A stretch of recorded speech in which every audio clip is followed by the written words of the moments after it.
Leaders of top rich and developing nations began their two-day meeting in Brisbane, Australia as part of the Group of 20 summit. Attention is focused on the armed conflict in Ukraine, with many of the world leaders, such as Canada's Stephen Harper, the UK's David Cameron, and the host Australian Prime Minister Tony Abbott, criticizing President Putin and accusing him of supplying troops and weapons to Ukrainian rebels. Reports emerged that Putin planned on leaving the G20 summit early as a result of the harsh reception by the other leaders and threats of further sanctions against Russia. However, the Russian president's press secretary, Dmitry Peskov, denied that Putin ever intended to leave early and said that he will participate in all of the summit's meetings.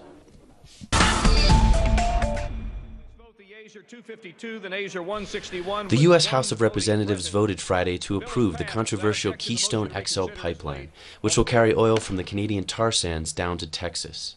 The bill will now go to the Senate, where it is also expected to pass after the upper house came under Republican control following the midterm elections.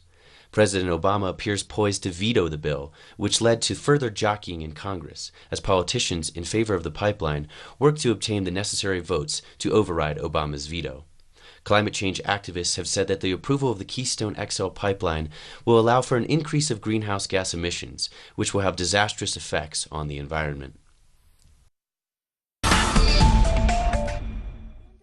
Actions continue throughout Mexico demanding the safe return of the 43 missing Ayotzinapa students.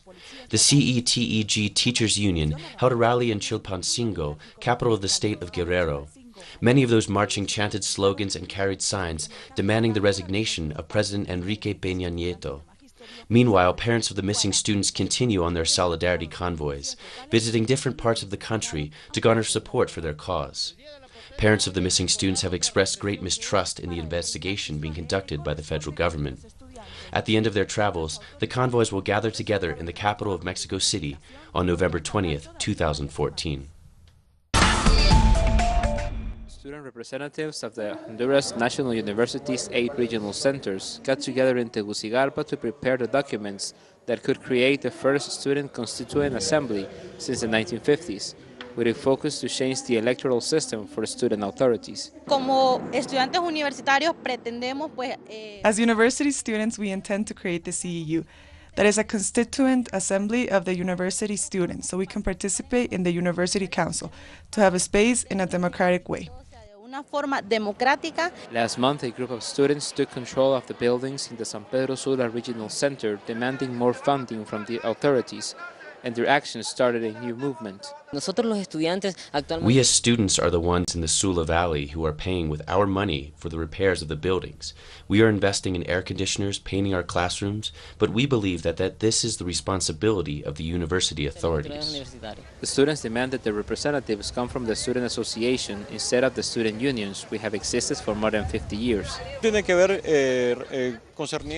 One must understand the university reform and also the violation of our university autonomy by the traditional political parties in Honduras that have the student fronts as their representation inside the academy. Politicians have been deciding over the academy for many years in Honduras, but we as students have woken up. A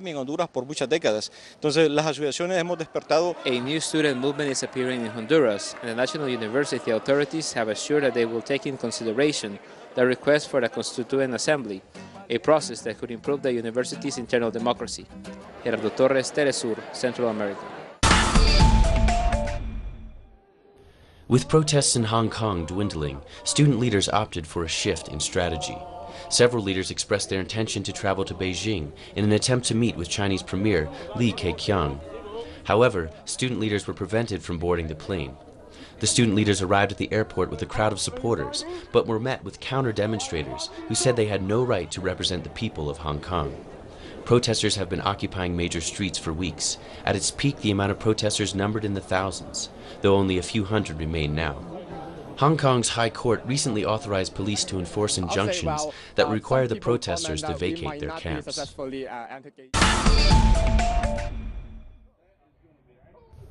According to the Ferguson police chief, Darren Wilson, the police officer who fatally shot black teen Michael Brown 7 times before he died, could return to his old job should the grand jury decide not to indict him. A decision from the grand jury is expected as early as this Monday. Massive protests are expected should Wilson not be indicted with the murder of Brown. Meanwhile, Brown's family has urged the public to remain calm and peaceful. Missouri Governor Jay Nixon has said that the National Guard would be on standby in case of violence after a grand jury decides whether or not to indict Wilson.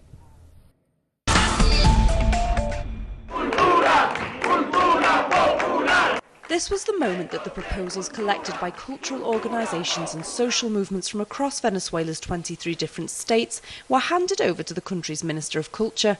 It's the latest move in Venezuela to consolidate its people's government, where the working class make their own politics. This isn't just an accessory that the president has decided to call, to meet up now and again with a few people. No, here what is at stake is the construction of a system for the self-government of the people. These movements and organisations are the officially elected spokespeople of the newly formed Presidential Council for the People's Government and Culture. It's one of the 7 presidential councils made up of ordinary workers, including a Women's Council and a Rural Workers' Council, which will meet with the President on a regular basis to form government policy. Las bases hablamos desde la comunidad de 5 horas de cada estado que nos pudimos reunir. The grassroots are speaking from the communities. We spent 5 hours in every state, putting forward proposals with the objective of creating this People's Cultural Committee, which will be a government alongside the president. It's direct.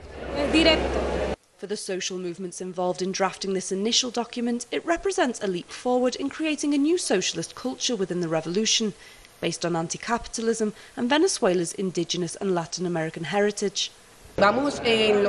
We are currently building a communal state, which is defined by love and humanism, by social empathy. It's a construction which we want to leave as a legacy to our children, and which is related to human beings as a collective, not to the individualism which capitalism teaches us. Whilst communities have been practicing self-government in their local neighbourhoods since 2005, the Presidential Councils for People's Government are the first time that they will have an institutionalised and direct link straight to the President.